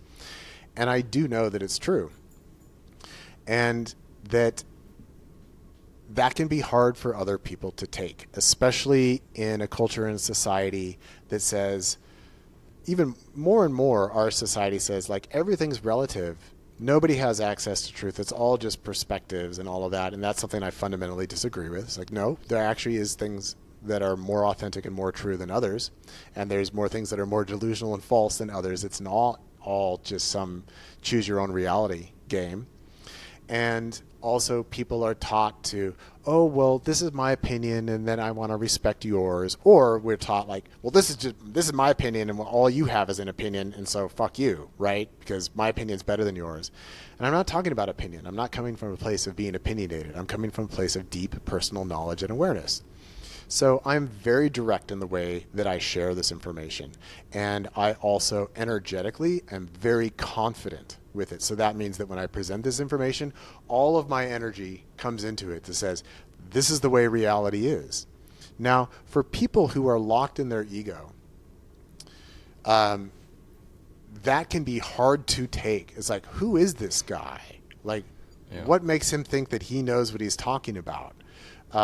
Why should I listen to him? And so it's this weird thing, okay? Because I do get this a lot, where people tell me like, well, I read your book or I heard you talk and I found myself getting really angry with you, and I find myself like getting really uncomfortable, and I just want to say like, fuck you. And so I definitely trigger people that way, and I understand that. I'm not afraid of that. And then people tell me, then as I started uncovering myself, I realized you were just telling me in the clearest, most direct, and most authentically expressive way that you could. And I get it now. And so that's why I don't let it bother me if people say like, oh, Martin Ball, like what a egomaniac. It's like, well, it's not coming from a place of ego if it's true, right? If it's not coming from a place of ego, if it's just, I'm telling you what is, and I do actually know what is. And I know that sounds like an egoic statement. Doesn't mean it is. Because,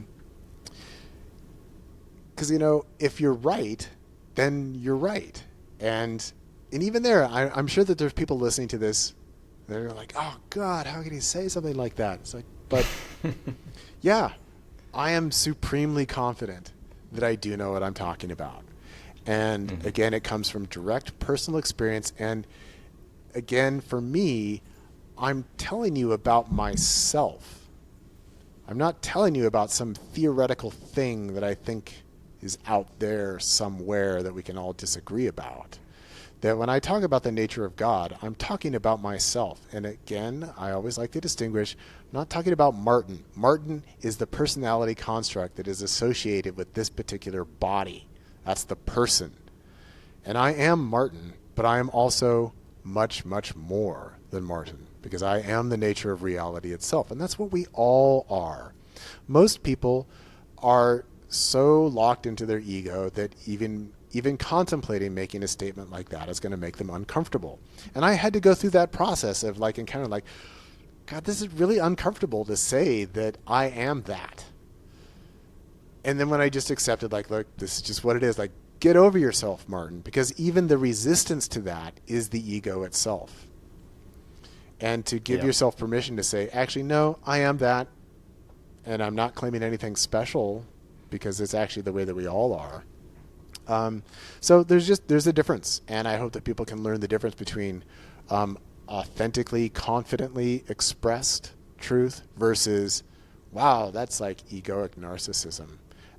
But it can be hard to distinguish. And I'm happy to admit that I've made, ever since I started on this path in 2008, I've been making people uncomfortable and have gotten responses from people in the negative sense.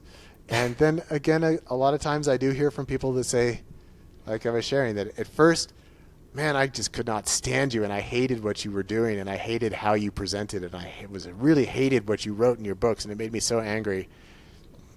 And then I realized, like, oh shit, he's just a straight shooter. Like he's just being as obvious as he can about this. Yeah. So, I let other people sort it out that way. Seems like it's a bit of the uncomfortableness that people have with truth that they then project onto the one telling it. Yeah. Is how it occurs. And I actually do agree with you with what other people have said about you too, because I first found out about 5-MeO and was seeing Octavio and Dr. Jerry, and they project like a very shamanistic, holy man aura to them. Yeah. And I kind of assumed, if anything's, attached to God, obviously it has to have this, spiritual guide associated along with it. And then just your video came up the one day, and I'm like, this guy is just totally different about it. Yeah. And I was uncomfortable with it too at first, I will admit. So, but for some reason I just kept an open mind and pushed through, and it's been very, clarity producing having you to just cut through the bullshit. Like, no. So it does take a little, getting through to feel comfortable with it, but so. And especially early on, I used to tell people that I said, look, dealing with me is kind of like dealing with a dose of 5-MeO DMT. Okay, that I'm just gonna like, look, this is the way it is, and that's what 5-MeO does. It's like, look, this is the way it is.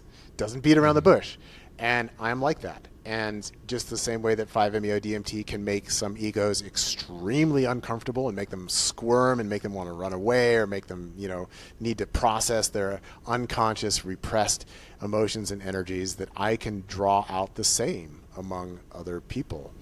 And I think, it has changed quite a bit since 2008 and 2009, because, again, at that time period, most people had never heard of 5-MeO DMT, and when I started calling it the God molecule, people would get angry, and it's like, you can't even use that word, and we all know that DMT is the strongest, so you're full of shit.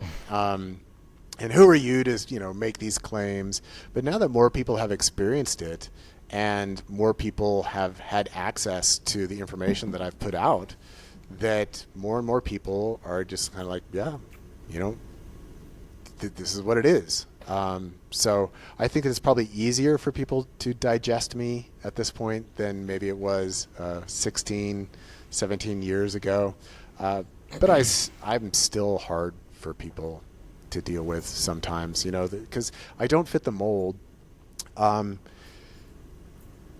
As we've been discussing, yes, I do refer to myself as a liberated being. I do refer to myself as God.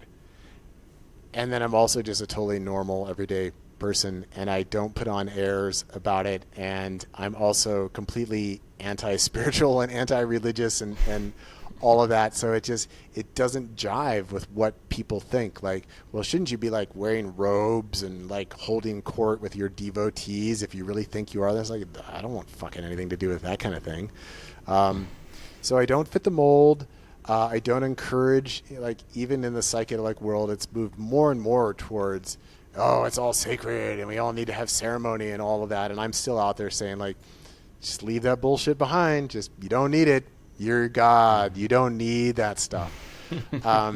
And even, well, but our ancestors have been doing it this way for thousands of years. Like, I don't care. I mean, that's great, but Sounds like they didn't know what they were doing either. yeah, that's hard for people to take. You know, it's hard because it seems very grandiose. It seems very egotistical. It seems very myopic. But I would just, it's like, no, it just comes from seeing clearly. That's all. And I'm not going to beat around the bush about it. I'm just going to be very direct. And always keep in mind, I don't impose my views on other people. I don't go around trying to proselytize. Like, I mean, you know, I've been doing my podcast for years and years and years, and I have guests on, and I let them say what they want to say. And if they want to talk about stuff that I just totally disagree with, for the most part, I'll let them do it. Like, I'm not here to, you know, bash anybody's views, but I am here to clearly and authoritatively articulate my own view without concerns about how others may expect or desire me to be or to present. I'm not going to conform to expectations, because my number one priority is to be authentic to myself. And that's also the number one authority or priority that I encourage within others as well. It's like, be yourself. And so in that sense, I'm going to model it. I'm just going to keep being myself. Even when people hate me, even when people fear me, even when people want to demonize me, even when people want to project all their crap on me, I'm not going to change who I am just because I don't make you happy or I don't make you comfortable. It's like, it's not my job. My job is to be me. Your job is to be you. Yeah. So I guess while we're being humble, have you ever thought, what do you think about your character Martin in the future? I guess as the world evolves and 5-MeO becomes more aware of its value and potential, do you kind of see yourself as being somebody who, 5,000 years from now will maybe even be regarded as one of the first to kind of nail it down and reveal to human beings the full potential?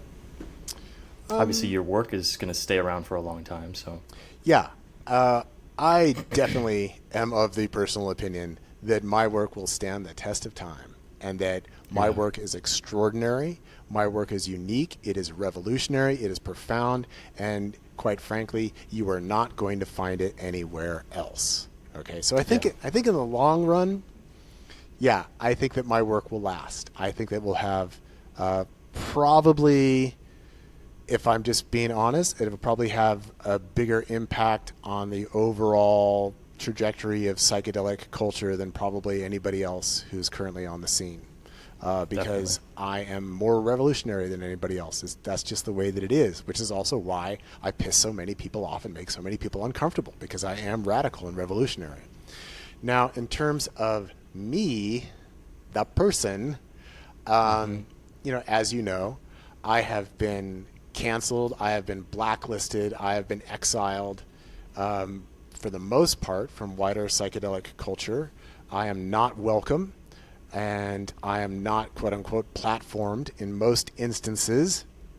And I don't see that as changing anytime soon. So mostly my role is I just work with people on an individual basis, the same way you and I have worked together, and the same way that we're having this conversation now. That's pretty much the limit of my reach, is person to person.